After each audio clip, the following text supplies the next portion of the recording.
Thanks for joining us. I'm Chris Tanaka with a WBZ News update. 2 Boston police officers are recovering after a wild scene in the Theater District. They were conducting a traffic stop yesterday when a car sped away, dragging one of the officers and sending another to the hospital. The driver allegedly then weaved through traffic in the south end with the airbags deployed and the front bumper hanging off. She hit several other vehicles, even a light pole. Police eventually surrounded the car on Plimpton Street. The driver was arrested. The officers involved are expected to be okay. Well, accusations of dangerous, even criminal behavior in the Teamsters trash collectors strike. The company, Republic Services, says the striking employees have slashed truck tires, harassed drivers, and threatened employees. The union has not responded to the accusations. Union members are back on the picket line this morning for a second day as trash piles up in several communities. Well, 2 summer camp workers taken to the hospital after a chemical exposure in Freetown. Staff members at Camp Welch had trouble breathing after an accidental chemical mixture in the camp's pool house. The members were taken to the hospital and hazmat crews were called in to help out. The incident is contained and no one else was hurt.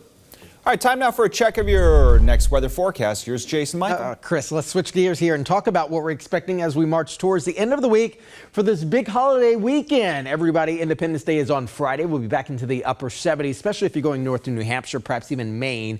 We're still going to be dealing with the threat for storms moving through the region for tomorrow afternoon, even into the early evening hours. Let's come a little bit further south. North Shore, likely going to be in the mid to upper 80s over the next couple days. Low 80s for us behind the front, certainly on Saturday. Still going to be largely dry as we move towards late into the evening hours and certainly the overnight. Mainly clear skies will be taking over here, beginning our Thursday morning with a lot of sunshine. But as we head into the afternoon, daytime heating will help to fuel the threat for more storms, rain and rumbles possible beginning roughly around 4 p.m. tomorrow evening, moving south and also east through the Masspike region and eventually moving into the Gulf of Maine roughly around midnight for tomorrow evening into the overnight, allowing for a nice and much more comfortable Friday for Independence Day. Cape Cod and the islands, here you go. Low 80s over the next couple days. By Friday, you'll be around 80 degrees with a north wind at 5 to 10 miles per hour, making for a nice and stable completion of the week.